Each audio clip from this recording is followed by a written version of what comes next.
अस्सलामुअलैकुम आदाब दोस्तों। इन्फो वाला के एक और नए इन्फॉर्मेशनल वीडियो में आप तमाम लोगों का इस्तकबाल है। दोस्तों, आज के वीडियो में हम एनपीएस के लिए अकाउंट क्रिएशन से संबंधित बात करने वाले हैं। एनपीएस में किस तरह से हम प्राण के लिए अप्लाई करेंगे, उस चीज़ को आज हम इस वीडियो में डिटेल्स से देखने वाले हैं। एक एक पॉइंट को क्लियर करने वाले हैं कि हम ई केवाईसी के माध्यम से कैसे ओपन कर सकते हैं या फिर आधार कार्ड के माध्यम से हम कैसे अप्लाई कर सकते हैं। ये सारी डिटेल्स को इस वीडियो में देखेंगे। तो वीडियो में जो है आगे बने रहें, वीडियो को लाइक करें, शेयर करें, और अगर आप अभी तक हमारे चैनल में नए हैं तो चैनल को सब्सक्राइब ज़रूर कर लें।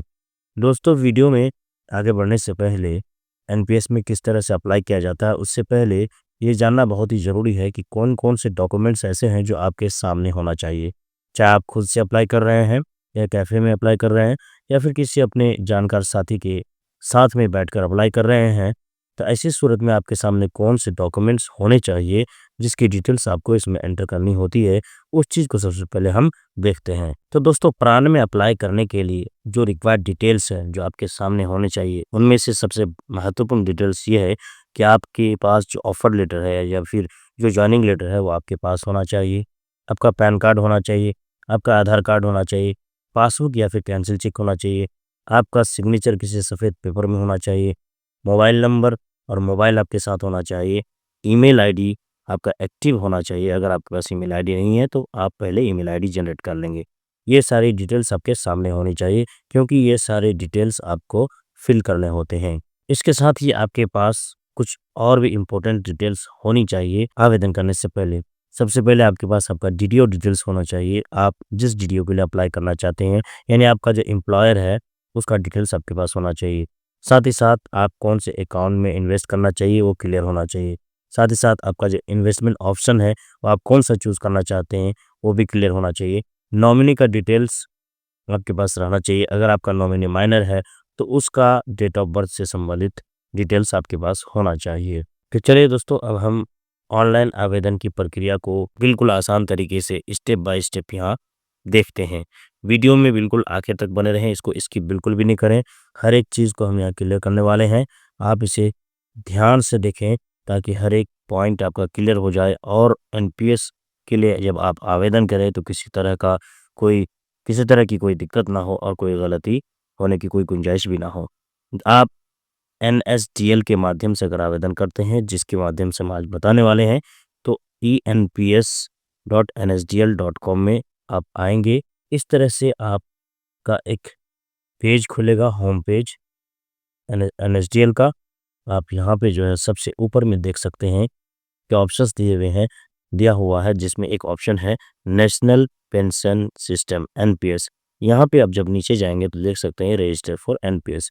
आप इस पर क्लिक करेंगे तो रजिस्टर का आप ऑप्शन आपके सामने आ जाएगा, या फिर आप यहाँ पे सामने देख सकते हैं सबसे ऊपर यहाँ पे रजिस्टर नाउ या कंट्रीब्यूट नाउ। तो रजिस्टर नाउ पे भी क्लिक करेंगे तो हो जाएगा, या फिर आप इसको ऊपर लेकर जाएंगे तो आपको नीचे ऑप्शन मिलेगा रजिस्टर करने के लिए। जब रजिस्टर का यहाँ पे देख सकते हैं कि बहुत सारा ऑप्शन है। एक है इंडिविजुअल सब्सक्राइबर, उसके बाद government subscriber, corporate subscriber, NRI, या फिर अदर ओसीआई सब्सक्राइबर। इसके अलावा भी और भी हैं। तो हम यहाँ मेनली बात करने वाले हैं दोस्तों गवर्नमेंट सब्सक्राइबर के बारे में। तो इस चीज़ को हम देखने वाले हैं। यहाँ पर आने के बाद जो गवर्नमेंट सब्सक्राइबर का सेक्शन है, यहाँ पे आप देख सकते हैं रजिस्टर नाउ का एक बटन है। आप रजिस्टर नाउ पे क्लिक करेंगे, इस तरह से आपके पास एक विंडो ओपन होगा जिसमें ऊपर में लिखा हुआ इनिशियल प्रोसेस ऑफ रजिस्ट्रेशन। यहाँ पर आपको सबसे ऊपर में date of birth, permanent account number यानी कि PAN number, mobile number, email ID, ये चारों इन्फॉर्मेशन अच्छे से फिल कर लेना है, इंटर कर लेना है।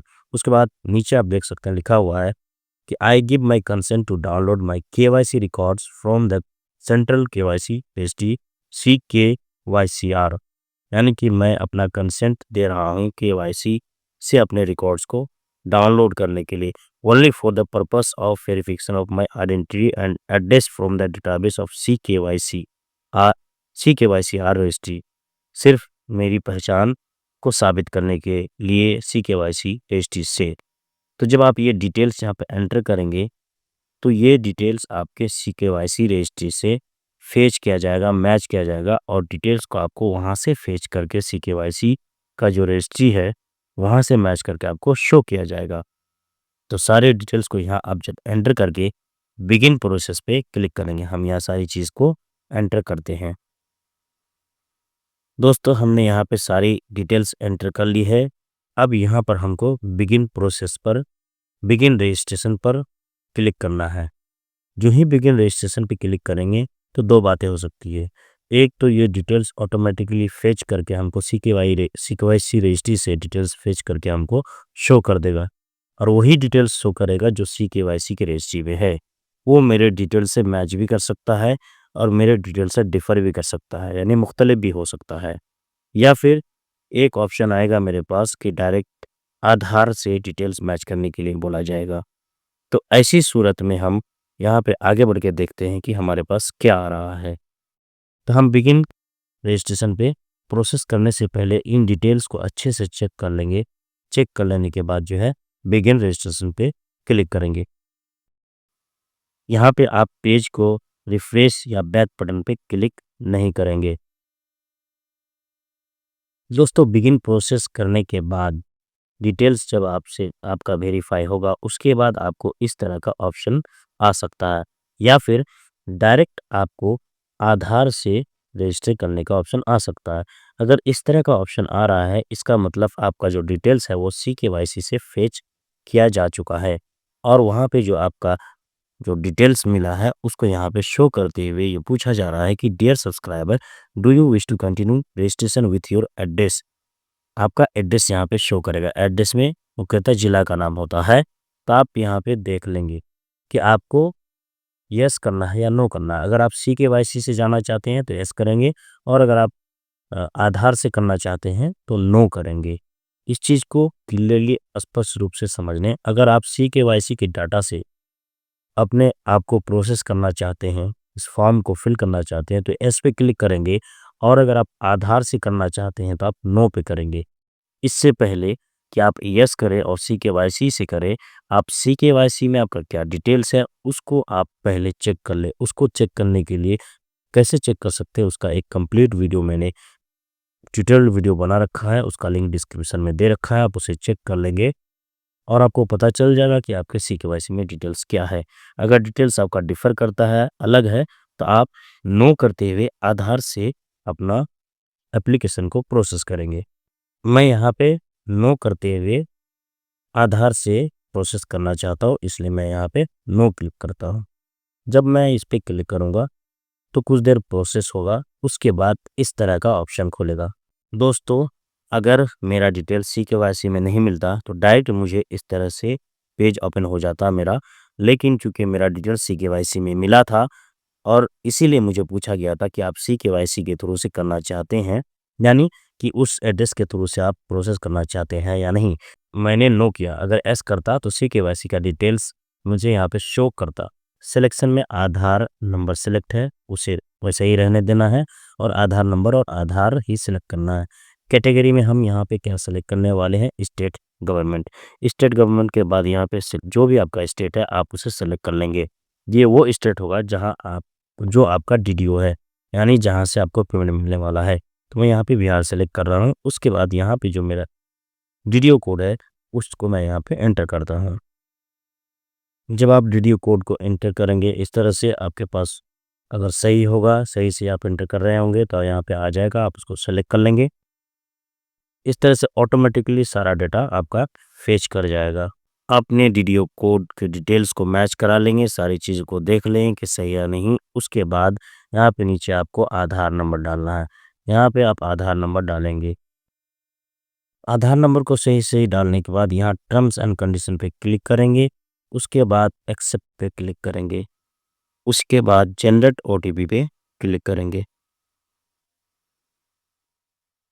दोस्तों यहाँ ऊपर देख सकते हैं कि OTP successfully send to the mobile number registered in आधार।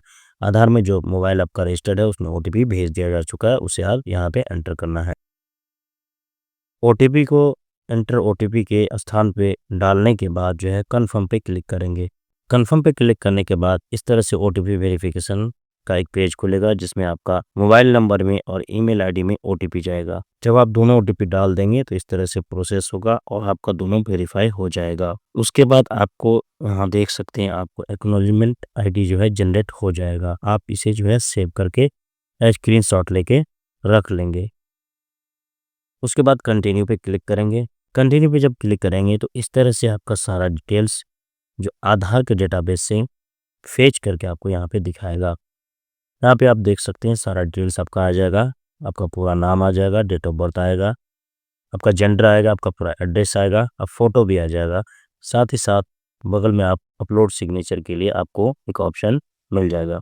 आप यहाँ पे जो भी डिटेल्स है आपका, ये आपके आधार के डेटाबेस से मैच करके यहाँ पे आएगा, इसलिए आप इसमें कोई चेंजेस, कोई बदलाव नहीं कर सकते हैं। जैसा आपके आधार में है वैसा ही यहाँ आपको दिखेगा। आप इसको अच्छी तरह से मैच कर लेंगे कि आपका नाम, आपका डेट ऑफ बर्थ, आपका जेंडर या आपका एड्रेस सब कुछ सही है या नहीं। अगर सही है तो ही आपको आगे प्रोसेस करना है, अगर सही नहीं है तो आप इसे आगे प्रोसेस नहीं करेंगे बल्कि पहले उसको सुधार करेंगे, उसके बाद प्रोसेस करेंगे। या फिर अगर आपका ई-केवाईसी में डिटेल्स सही है तो आप ई-केवाईसी के थ्रू से इसको आवेदन को प्रोसेस करेंगे। डिटेल्स को वेरीफाई करने के बाद आप अपलोड सिग्नेचर पे क्लिक करेंगे और सिग्नेचर को अपलोड करेंगे। सब्सक्राइबर टाइटल में आप यहाँ पर श्री, श्रीमती, कुमारी में से अच्छे से चेक करके आप डालेंगे, क्योंकि डालते वक्त गलती हो जाती है। श्री, श्रीमती या फिर कुमारी। श्री मेल के लिए, श्रीमती शादीशुदा औरत के लिए और कुमारी जिसकी शादी नहीं हुई है। तो आप यहाँ पे अच्छे से चेक कर लेंगे, या पिताजी का नाम या जिसका भी प्रिंट करना चाहते हैं आप उसे यहाँ पे एंटर करेंगे। उसके बाद यहाँ पे जो आपका ऑप्शन है कि how did you hear about NPS, आपको एनपीएस के बारे में क्या पता चला, तो इसमें से जो ऑप्शन आपके पास बेहतर है आप उसे सेलेक्ट कर सकते हैं। मेरे केस में एम्प्लॉयर है, आपके केस में जो है आप उसे यहाँ पे सेलेक्ट कर सकते हैं, यानी आपके एम्प्लॉयर के थ्रू से आपको इसके बारे में पता चला। उसके बाद यहाँ मैरिटल स्टेटस में आप अनमैरिड है, मैरिड है, विडो है या डाइवोर्स, जो भी है आप किसी को भी सिलेक्ट कर सकते हैं। मैरिड की स्थिति में यहाँ पे स्पाउस का डिटेल्स आपको देना होगा, यानी आपकी जो वाइफ है उसका यहाँ पे नाम देना होगा। सारी डिटेल्स को अच्छे से यहाँ फिल करने के बाद आप नीचे जाएंगे। यहाँ पर देख सकते हैं रेसिडेंशियल स्टेटस में सिटीजन ऑफ इंडिया है, इसको आप सिटीजन ऑफ इंडिया ही रहने देंगे। ये जो आपका चेक किया हुआ है यहाँ पे आप देख सकते हैं ईमेल बाय एनुअल स्टेटमेंट, ये ऐसे ही रहेगा। ये डिटेल्स चेक कर लेने के बाद आप कन्फर्म पे क्लिक करेंगे। दोस्तों हर एक स्टेप को अच्छे से चेक कर लेंगे, उसके बाद कन्फर्म पे क्लिक करेंगे। अगला पेज दोस्तों सेटअप टायर 1 अकाउंट से मुतालिक आएगा। यहाँ पे आप अपने अकाउंट को जो है सेटअप कर सकते हैं। यहाँ पे आप देख सकते हैं एक सेक्शन में इन्वेस्टमेंट ऑप्शन है, दूसरे में बैंक एंड नॉमिनी डिटेल्स है।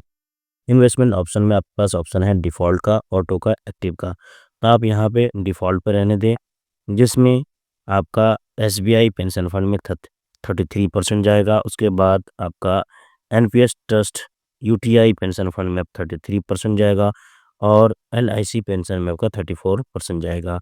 तो डिफ़ॉल्ट में ही रहने दें। उसके बाद जो है आप bank and nominee details enter करेंगे। तो बैंक डिटेल्स एंटर करने के लिए ऐड बैंक डिटेल्स पे क्लिक करेंगे।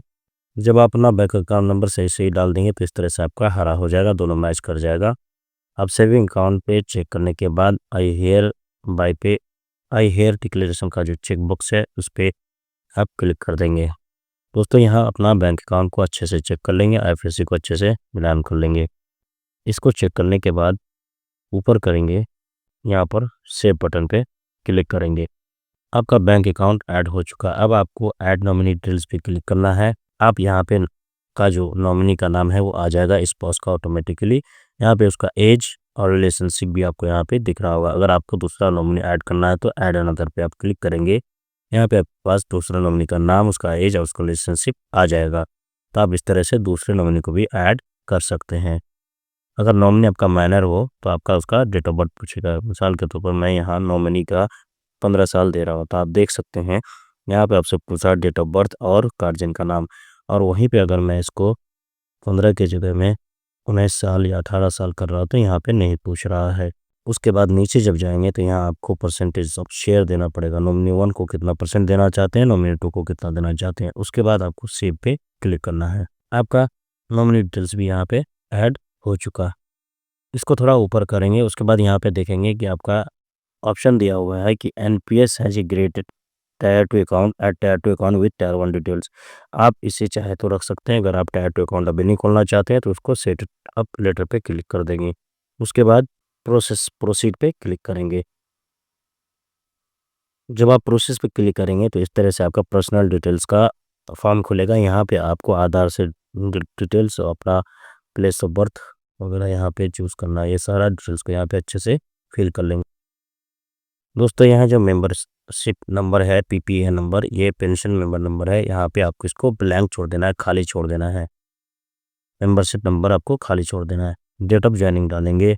उसके बाद डिपार्टमेंट में आप डाल देंगे education department government of Bihar.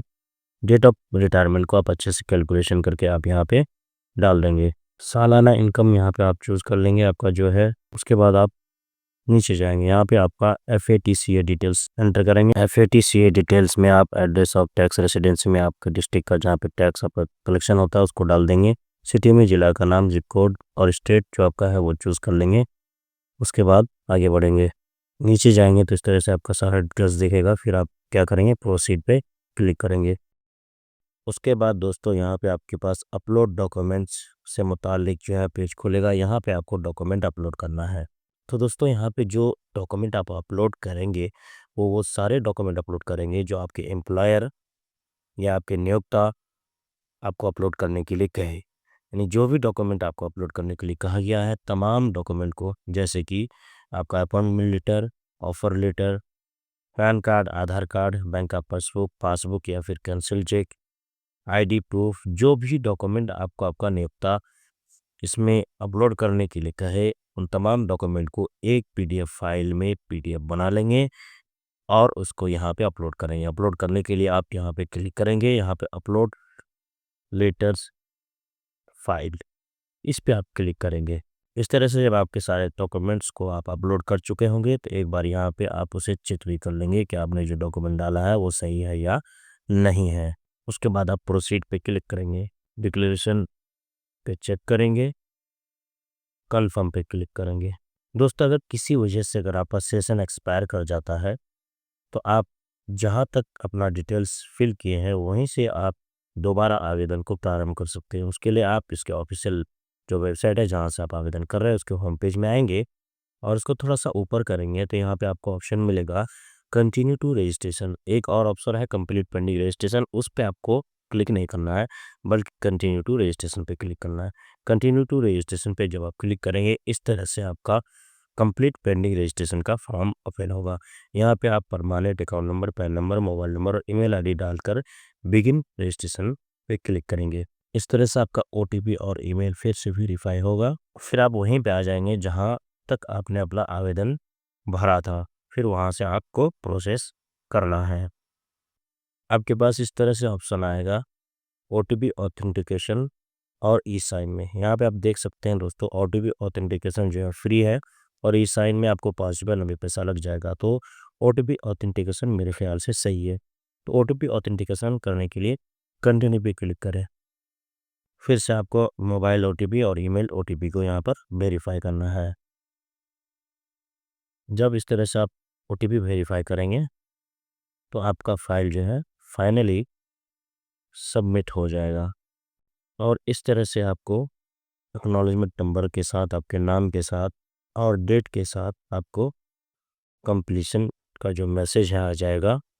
आप यहाँ पे देख सकते हैं डाउनलोड रजिस्ट्रेशन फॉर्म का एक बटन है नीचे, आप वहाँ पे क्लिक करके आप अपना फॉर्म डाउनलोड कर लेंगे। दोस्तों उम्मीद है ये कंप्लीट प्रोसेस आपको समझ में आ गया होगा। अगर किसी तरह का कोई सवाल है तो कमेंट बॉक्स में आप ज़रूर करें या कोई राय है तो कमेंट बॉक्स में ज़रूर दें। वीडियो पसंद आए तो इसे लाइक करें, दोस्तों तक शेयर करें और चैनल को अगर अभी तक सब्सक्राइब नहीं किए हैं मेरे दोस्तों तो चैनल को सब्सक्राइब जरूर कर लें ताकि इस तरह के और भी इंफॉर्मेशनल और इम्पोर्टेंट वीडियो मैं आपके लिए लेकर आता रहूँ। बहुत बहुत शुक्रिया।